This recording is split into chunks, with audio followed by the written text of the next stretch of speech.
ഞാൻ അനിയുമായിട്ട് കാര്യങ്ങൾ സംസാരിച്ചിട്ടുണ്ട്. എല്ലാം ഫൈനൽ സ്റ്റേജിലാ.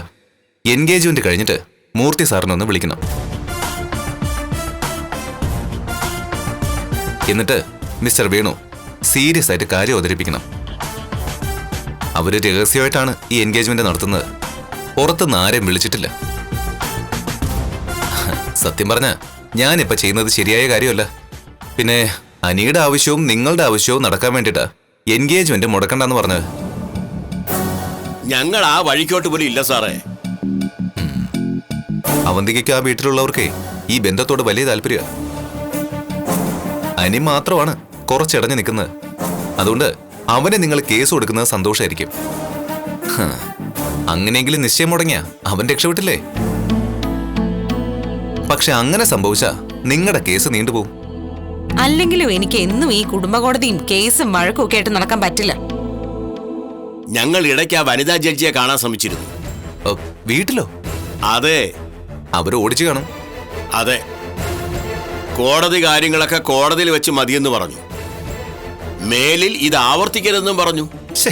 അങ്ങനെയൊക്കെ പോകുമ്പോ എന്നോട് ചോദിച്ചിട്ട് വേണ്ടേ പോവാൻ? അല്ല, അങ്ങനെ ചോദിക്കില്ല, വിവരദോഷികളാണല്ലോ. എന്തായാലും ഇനി വക്കീൽ സാറ് പറയുന്ന പോലെ ഞങ്ങൾ ചെയ്യും. പക്ഷേ പൈസ വാങ്ങിച്ചു തരണം. അതിലൊരു അംശം ഞങ്ങൾ തരാമെന്ന് പറഞ്ഞല്ലോ. എനിക്ക് അംശവും ചോദ്യം ഒന്നും വേണ്ട. രണ്ടു കൂട്ടർക്കും പരിക്കില്ലാതെ ഇതൊന്ന് പരിഹരിക്കണം, അത്രേ ഉള്ളൂ. എൻഗേജ്മെന്റ് നടക്കുന്ന കാര്യം ഞങ്ങൾ അറിഞ്ഞതായിട്ട് നടിക്കില്ല സാറേ. എൻഗേജ്മെന്റ് നടന്നു കഴിഞ്ഞാൽ സാറ് പറഞ്ഞ പോലെ പിറ്റേ ദിവസം ഞങ്ങൾ മൂർത്തി സാറിനെ വിളിച്ചോളാം. അടുത്ത ദിവസം വിളിക്കണ്ട. അപ്പൊ ഇത് അറിഞ്ഞിട്ട് കാത്തിരുന്ന പോലെ തോന്നും. കുറച്ച് ദിവസം കഴിഞ്ഞ് വിളിച്ചാൽ മതി.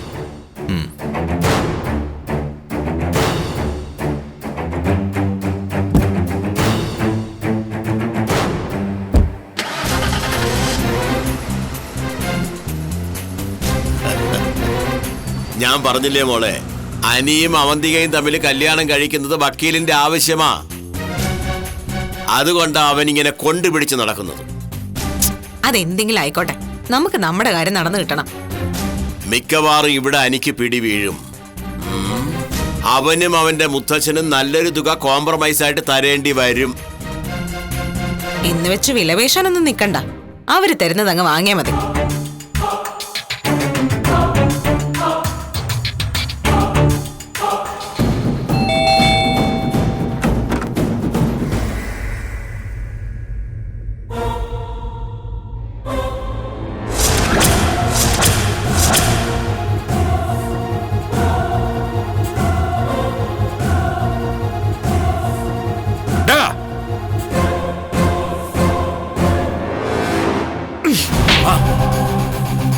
മറഞ്ഞിരുന്ന് നീ കരുക്കൾ നീക്കുകയായിരുന്നല്ലേ? അന്ന് അനന്തപുരി തറവാട്ടിൽ നിന്ന് അടിയുണ്ടെന്ന് പറഞ്ഞു വിടുമ്പോ അത് അവസാനത്തെ പോക്കാണെന്നാ കരുതിയത്. പിന്നെ നീ തിരികെ വരുമെന്ന് കരുതിയതല്ല. പക്ഷെ 10-20 വർഷമായി നീ പ്രതികാരം ഉള്ളിൽ വെച്ച് നടക്കുകയായിരുന്നല്ലേ? പ്രതികാരം ഉള്ളിൽ വെച്ചതും അത് നടപ്പിലാക്കിയത് നിങ്ങളല്ലേ? എന്റെ ഭാഗം ശരിയാണോ എന്ന് കേൾക്കാൻ നിങ്ങൾ തയ്യാറായില്ലല്ലോ. എന്താടാ നിന്റെ ഭാഗത്ത് ശരികളുള്ളത്? എന്ത് നല്ല കാര്യമാണ് നീ ചെയ്തത്?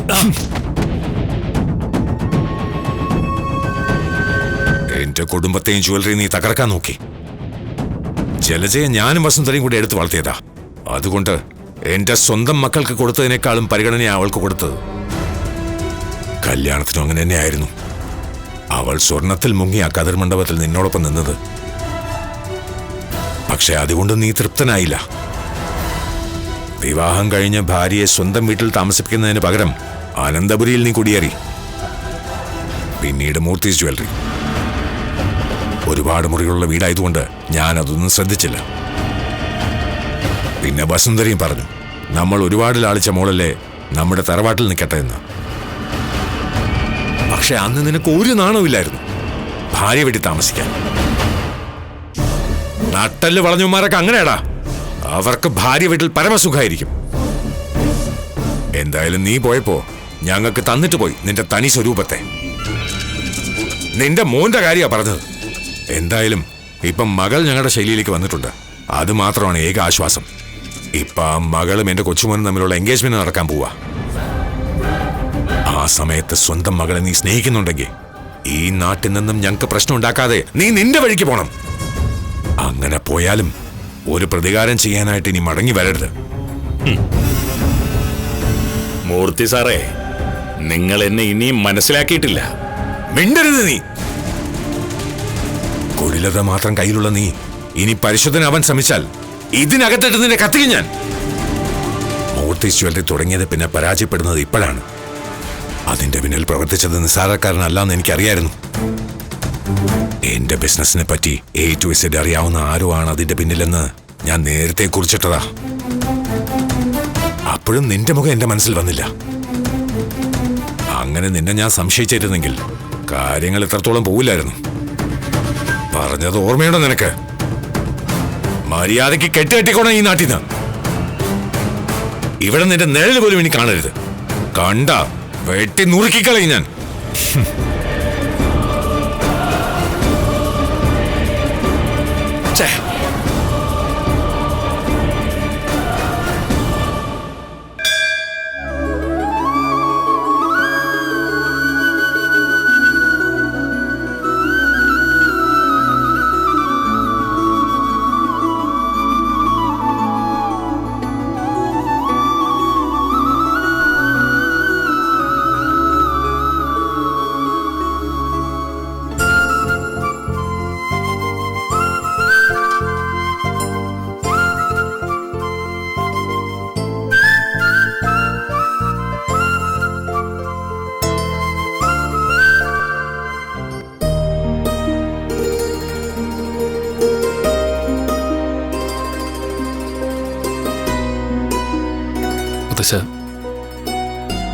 ദേവിയുടെ മുന്നിൽ വെച്ചാണ് ഞാൻ മോളോട് സത്യങ്ങളെല്ലാം പറഞ്ഞത്. ഓരോ പുരുഷന്റെ വിജയത്തിന് പിന്നിലും ഒരു പെണ്ണുണ്ടാകുന്ന പഴമക്കാർ പറയുന്നത് 101% സത്യമാണ്.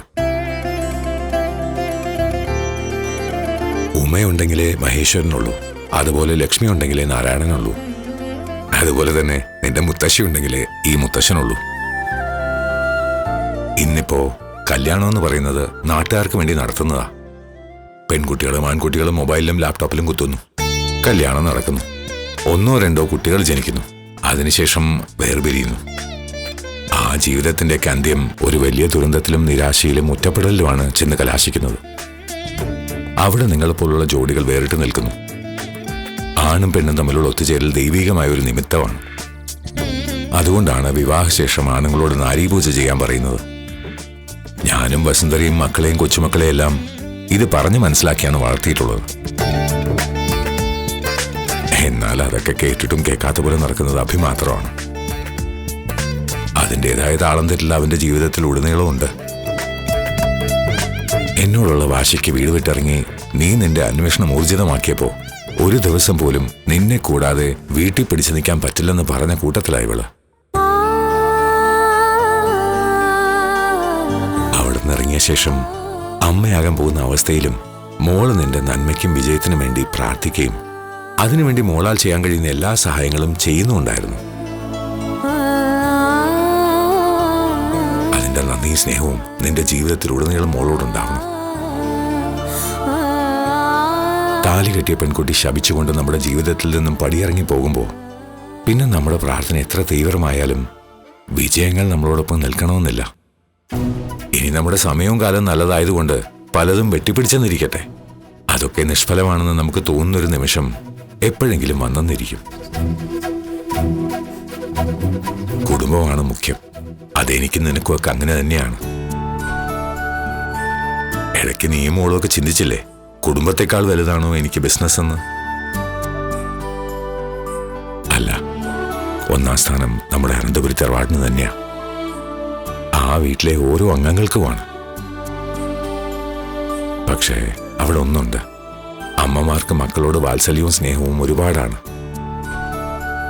ഒരു പ്രായം ചെന്നു കഴിഞ്ഞാൽ, ആണ് അവശനായി കഴിഞ്ഞാൽ മക്കൾക്കൊപ്പം ജീവിക്കണമെന്ന് ആഗ്രഹിക്കുന്ന അമ്മമാര് നമുക്കിടയിൽ ഒരുപാടുണ്ട്. പ്രത്യേകിച്ച് ഇന്നത്തെ കാലത്ത് മക്കളെ കൊണ്ട് അച്ഛനെ വെറുക്കാൻ പഠിപ്പിക്കുന്ന അമ്മമാരും ഉണ്ട്. അതിനെ ദൈവനിന്ദയെന്ന് വിളിക്കാം. ഏതൊരമ്മയും മക്കളെ സ്നേഹിച്ചതിലും കൂടുതൽ നിന്നെ സ്നേഹിച്ചവളാണ് ദേവയാനി. അങ്ങനെയുള്ള അവൾക്ക് നീയും നിനക്ക് പിന്നാലെ മോളും പടിയിറങ്ങി പോയപ്പോ അത് മരിക്കുന്നതിന് തുല്യമായിരുന്നു. എന്നിട്ടും എന്റെ വാക്കുകൾ കേട്ട് നിന്റെ അച്ഛനെ വിട്ട് പോവാതിരുന്നത് അവളുടെ ധർമ്മം എന്താണെന്ന് അവൾ മനസ്സിലാക്കിയത് കൊണ്ടാ. അല്പനേരത്തെ സുഖത്തിനും സന്തോഷത്തിനും വേണ്ടി നമ്മൾ ചെയ്യുന്നതെല്ലാം ഒരു സമയത്ത് നമ്മുടെ മുന്നിൽ തന്നെ കിടന്ന് വീണോടെയും. ആ പരമാർത്ഥം ഉള്ളിലുണ്ടെങ്കിൽ നേർവഴിക്കല്ലാതെ തെറ്റിലേക്ക് പോവില്ല. മുത്തശ്ശൻ എന്നെ വെറുതെ നടക്കുമ്പോഴേ എനിക്കറിയായിരുന്നു ഉള്ളിന്റെ ഉള്ളിൽ എന്നോട് ഇഷ്ടമുണ്ടെന്ന്. എങ്കിലും അത് ഉറപ്പിക്കാൻ പറ്റാത്ത അവസ്ഥയായിരുന്നു. ഇപ്പൊ ഉറപ്പിച്ചല്ലോ. ഇനി നാളെ വീട്ടിലൊരു പൂജയുണ്ട്. ആ പൂജ കഴിഞ്ഞാൽ ഞാൻ പറയുന്ന മുഹൂർത്തത്തിൽ നിങ്ങൾ അവിടേക്ക് തിരിച്ചു വരണം. എന്നിട്ട് അടുത്തൊരു നല്ല മുഹൂർത്തത്തിൽ വീണ്ടും മോട്ടീസ് ജ്വല്ലറിയുടെ MD കസേരയിൽ നീയിരിക്കണം. മുത്തശ്ശ, അതിൽ മാത്രം എനിക്ക് മുത്തച്ഛനോട് അഭിപ്രായ വ്യത്യാസമുണ്ട്. അനിയിപ്പം നല്ല രീതിയിൽ നമ്മുടെ ജ്വല്ലറി നടത്തിക്കൊണ്ട് പോകുന്നുണ്ട്. എന്റെ അച്ഛനും ഇളയച്ചനും എനിക്ക് വേണ്ടി വഴിമാറിയതുപോലെ ഞാനും അവന് വേണ്ടി വഴിമാറാൻ തയ്യാറാ. എന്റെ എല്ലാ സഹായവും അവനുണ്ടാവും. പക്ഷേ MD ആയിട്ട് അവൻ തുടർന്നോട്ടെ മുത്തശ്ശ. അവൻ അതിനുള്ള പ്രാപ്തിയായില്ല. നീ എങ്ങനെയെങ്കിലും തിരിച്ചു വരണമെന്ന് പ്രാർത്ഥിച്ചുകൊണ്ട് നടക്കുകയാണ് അനി. പക്ഷേ ഇളയമ്മയ്ക്ക് അനി തന്നെ MD കസേരയിൽ ഇരിക്കണമെന്ന ആഗ്രഹം. അവളുടെ ആഗ്രഹത്തിന് ആരാ ഇവിടെ പ്രാധാന്യം കൊടുക്കുന്നത്? എന്റെ തീരുമാനമാണ് ഞാൻ ജീവിച്ചിരിക്കുന്നവരെ നടപ്പിലാക്കേണ്ടത്. ഇവൻ തിരിച്ചു വന്നാൽ പിന്നെ അനി MD കസേരയിൽ ഇരിക്കുമെന്ന് മോക്ക് തോന്നുന്നുണ്ടോ? ഒരിക്കലുമില്ല. അവൻ എന്നോട് പറഞ്ഞിട്ടുണ്ട്, ഓഫീസിൽ ചെല്ലുമ്പോൾ എല്ലാ ദിവസവും ആ കസേരയെ തൊട്ട് വണങ്ങുമെന്ന്. അത് ഏട്ടനെ തൊട്ട് വണങ്ങുന്നതിന് തുല്യവാ. അങ്ങനെ ഒരു അനിയനെ കിട്ടിയതും മഹാഭാഗ്യമായി കരുതിയിട്ട് ആ കസേര ഇവൻ വീണ്ടും ഏറ്റെടുക്കുകയാണ് വേണ്ടത്. പക്ഷേ ഇവിടെ ഒരു ഭാഗ്യമുണ്ട്. അവൻ ഇത്രയും ദിവസം ബിസിനസ്സുമായി ഓടി നടന്നുകൊണ്ട് ഇനി നിനക്ക് ധൈര്യമായിട്ട് അവനെ എന്തും ഏൽപ്പിക്കാം. എന്തായാലും ഇനി അനന്തപുരി തറവാട് നമ്മുടെ ജ്വല്ലറി നയിക്കാൻ പോകുന്നത് നീയും മോളും തന്നെയാ. അപ്പൊ വീട്ടിൽ വസന്തരയല്ലാതെ മറ്റാർക്കും ഇതറിയില്ല. നാളത്തോടെ എല്ലാവരും എല്ലാം അറിഞ്ഞോട്ടെ. നിങ്ങൾ വീട് വിട്ടുപോയത് ആഘോഷമാക്കിയ ചിലരുണ്ടവിടെ. നിങ്ങൾ ഇനി ഒരിക്കലും മടങ്ങി വരില്ലെന്ന് പ്രാർത്ഥിച്ചുകൊണ്ട് നടക്കുന്ന അഭിയും ജലജയും നവിയും ഒക്കെ അവരെല്ലാരും കാണട്ടെ മോളുടെ കൈയും പിടിച്ച് നീ വീണ്ടും അവിടേക്ക് വരുന്നത്. ഈ മിടുക്കി അതിനിടയ്ക്ക് എന്നെ കൈയോടെ പിടിച്ചു കളഞ്ഞു. അതിന്റെ പിന്നാലെ നിന്റെ അനിയനും. അപ്പൊ നാളെ കാണാം. എന്തൊക്കെ കോളിളക്കങ്ങൾ ഉണ്ടായാലും പ്രളയങ്ങൾ ഉണ്ടായാലും രണ്ടാളും ഇങ്ങനെ ചേർന്ന് നിൽക്കണം. അതാണ് നിങ്ങളെ സ്നേഹിക്കുന്നവരുടെ ഏറ്റവും വലിയ സന്തോഷം.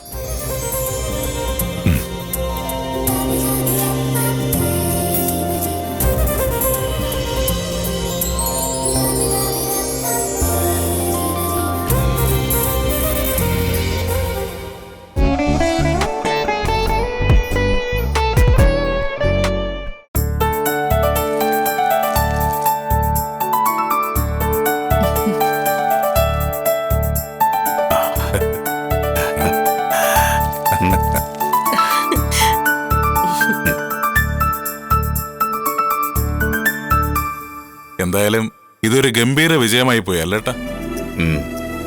എല്ലാത്തിനും നന്ദി പറയേണ്ടത് നയനമോളോടാ. മോള് അതുപോലെ ഹാർഡ് വർക്ക് ചെയ്തിട്ടുണ്ട്. ഹാർഡ് വർക്ക് ചെയ്യുന്നതൊക്കെ കൊള്ളാം. ഉറക്കൊഴിയുന്നൊന്നും ഇപ്പൊ നല്ലതല്ല. അങ്ങനെ ഞാൻ മോളോട് വിളിച്ചു പറഞ്ഞതമ്മേ. ഇതിപ്പോ മനസ്സിന് സന്തോഷം സമാധാനം കിട്ടുന്നത് നല്ലതല്ലേ? അല്ല, മോൾക്ക് പ്രൈസ് കിട്ടിയപ്പോ ഒരുപാട് സന്തോഷമായെന്നാ പറഞ്ഞേ. അതിലുപരി കമ്പനി തലപ്പത്തെത്തിയതിന്റെ അമിത ആഹ്ലാദം മോൾക്കുണ്ട്. അതെ അതെ, വിളിച്ചപ്പോഴൊക്കെ ചിരിയോടെയാ സംസാരിച്ച്. ആ ഇന്നൊരു സന്തോഷമല്ലേ അച്ഛാ? നാളെ ഇവിടെ ഗംഭീരമായൊരു പൂജ നടത്തണം. ഈ വിജയം അത്ര ചെറുതായി കാണാൻ പറ്റില്ല. കുടുംബദൈവങ്ങളെല്ലാം കൂടെ നിന്നു എന്ന് വേണം കരുതാൻ. എന്നിട്ടും അച്ഛനൊരു മാറ്റവും ഇല്ലല്ലോ അച്ഛാ. നയനമോള് കാരണമാ നമുക്ക് ഈ വിജയം ഉണ്ടായത് എന്ന് ഞാൻ വിശ്വസിക്കുന്നില്ല. ഇവന്റെ മോനാണ് എല്ലാ ക്രെഡിറ്റും. അതെന്താ അച്ഛൻ അങ്ങനെ പറഞ്ഞേ? നയനമോൾ ഇല്ലായിരുന്നെങ്കിൽ നമ്മൾ സക്സസ് ആവുമായിരുന്നോ? ആരാണോ കമ്പനിയുടെ തലപ്പത്തിരിക്കുന്നത് അവരുടെ ഭാഗ്യമാണ് വിജയങ്ങൾ. അച്ഛന്റെ സ്വഭാവത്തിൽ വന്ന ഈ മാറ്റങ്ങള് ഞങ്ങളെ എല്ലാം അത്ഭുതപ്പെടുത്തിയിരിക്കുക. ഇദ്ദേഹത്തിന്റെ സ്വഭാവത്തിന് ഒരു മാറ്റവും വന്നിട്ടില്ല. ഇദ്ദേഹം പറഞ്ഞത് 100% സത്യമാ. ആ, അപ്പൊ അമ്മയും അച്ഛനെ സപ്പോർട്ട് ചെയ്യല്ലേ? ഇദ്ദേഹത്തെ എനിക്കറിയാം. ഇദ്ദേഹം തെറ്റായ കാര്യങ്ങളൊന്നും ചെയ്യില്ല. അനി MD ആയ ശേഷം വിജയങ്ങളുണ്ടായിരുന്ന കാര്യം ശരിയാ. അതിന്റെ ക്രെഡിറ്റ് അവന് കൊടുക്കണം. ആദർശനെ നയനെയും ഇങ്ങോട്ട് വിളിക്കണമെന്ന് ഞാൻ പറയുന്നില്ല. പക്ഷേ അവരോടുള്ള പിണക്കം ഇനിയെങ്കിലും മാറ്റിക്കൂടെ? അറ്റ്ലീസ്റ്റ് നയനയോടുള്ള പിണക്കമെങ്കിലും. ആരോടും തൽക്കാലം പിണക്കം മാറ്റാൻ ഞാൻ ഉദ്ദേശിക്കുന്നില്ല. നയനയുടെ കഴിവിൽ നമ്മൾ ജയിച്ചെങ്കിൽ സന്തോഷമുണ്ട്. പക്ഷേ അനിയുടെ ഭാഗ്യത്തെയും അവന്റെ സമയത്തെയും എനിക്ക് തള്ളിക്കളയാൻ കഴിയില്ല. അവന് ഈ വിജയം നടന്ന ശേഷം എന്നെ വിളിച്ചപ്പോ പറഞ്ഞത് അച്ഛനോട് ഇനിയെങ്കിലും പറയണം ഏട്ടനെ ഏട്ടത്തെയും തിരികെ വിളിക്കാനെന്ന്. അവൻ പറയുന്നതൊക്കെ കേൾക്കാനാണ് ഞാൻ ഇവിടെ ഇരിക്കുന്നത്. അവനെ MD ആക്കി വെച്ചെന്ന് കരുതി അവൻ ഇങ്ങോട്ടൊന്നും പറയണ്ട. ഞാൻ അങ്ങോട്ടെന്തെങ്കിലും പറഞ്ഞാൽ അതനുസരിച്ചാ മതി. നിങ്ങളൊക്കെയും.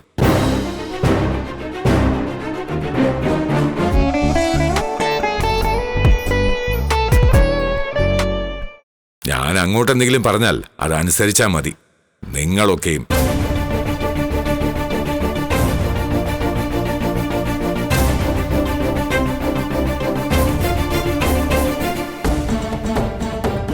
എന്താ അമ്മ അച്ഛൻ ഇങ്ങനെ?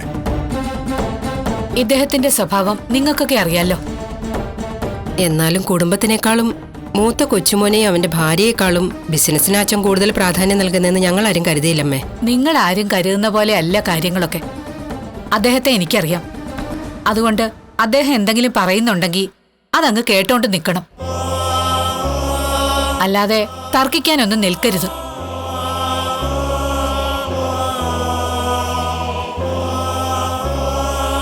അച്ഛൻ എന്തൊക്കെയോ മനസ്സിൽ കരുതിയാ നടക്കുന്നത്. എനിക്കും അങ്ങനെ തന്നെ തോന്നുന്നത്. അല്ലെങ്കിൽ അമ്മയാൻ പോകുന്ന നയനമുള്ളോട് സിമ്പതി കാണിക്കാതിരിക്കൂ. ചേട്ടാ, നമുക്കൊരു കാര്യം ചെയ്താലോ? രഹസ്യമായിട്ട് ഈ ആഘോഷം ആദർശന്റെ വീട്ടിൽ വെച്ച് നടത്തിയാലോ? ഒരു കേക്കൊക്കെ മുറിച്ച്. അത് വേണോ? അച്ഛൻ അറിഞ്ഞാൽ പ്രശ്നമായിരിക്കും. അത് വേണം ചെയ്യട്ടാ. അമ്മ അറിയണ്ട. അമ്മ അറിഞ്ഞ അതെന്തായാലും അച്ഛനോട് പറയും. പക്ഷേ നയനമോളെ സന്തോഷിപ്പിക്കാനായിട്ട് അത്രയെങ്കിലും നമ്മൾ ചെയ്യണ്ടേ? അല്ല, ഞാൻ ഇടയ്ക്ക് അവനൊന്ന് വിളിക്കാം.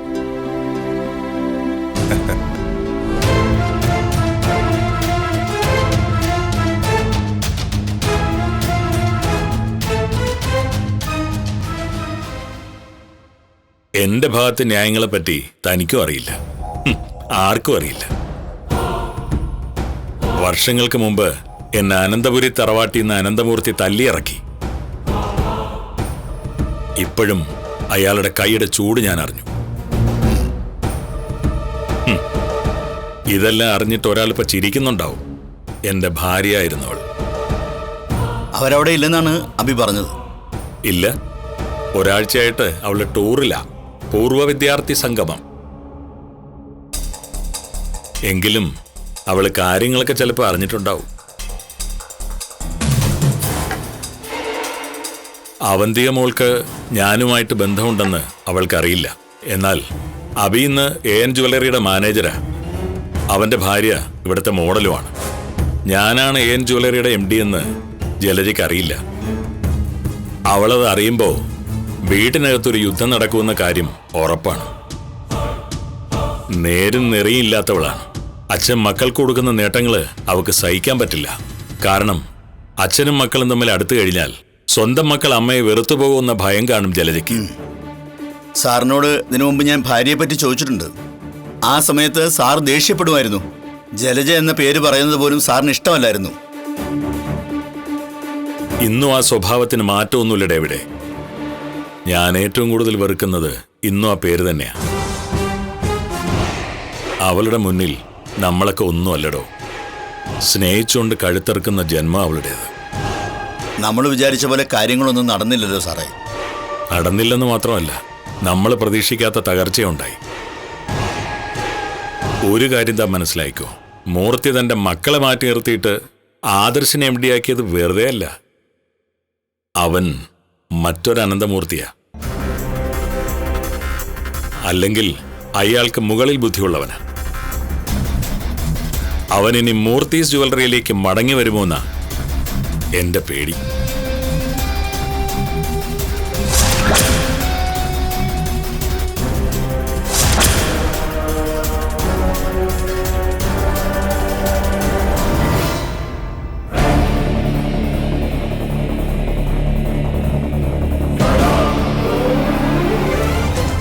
അപ്പായും ആദർശേട്ടനും നയനേടത്തെയും തിരിച്ചു വരണ്ടേ? എന്നെനിക്ക് തോന്നാത്തിടത്തോളം കാലം അവര് വരില്ല. മുത്തശ്ശ, എല്ലാ കാര്യവും എനിക്കറിയാം. ആദർശേന്റെ തറവാട്ടിലെ ആണുങ്ങളുടെ ഒത്തൊരുമയാ ആ തറവാടിന്റെ എല്ലാ ഉയർച്ചയ്ക്കും കാരണം. അഭിയൊഴിച്ച് എല്ലാവരും ഒരു പ്രശ്നം വരുമ്പോ ഒന്നിച്ച് നിൽക്കുന്നവരല്ലേ. ഒരിക്കൽ ഈ വീട്ടിൽ നിന്ന് തല്ലുകൊണ്ട് പോയവൻ വീണ്ടും എന്റെ തല്ലുകൊള്ളാൻ വന്നു എന്നാ ഞാൻ പറഞ്ഞത്. ആരുടെ കാര്യം അച്ഛൻ പറയുന്നത്? നിന്റെ കുട്ടികളുടെ അച്ഛന്റെ കാര്യം തന്നെ, നാഗേന്ദ്രന്റെ. അയാളാ AN ജ്വല്ലറിയുടെ മുതലാളി.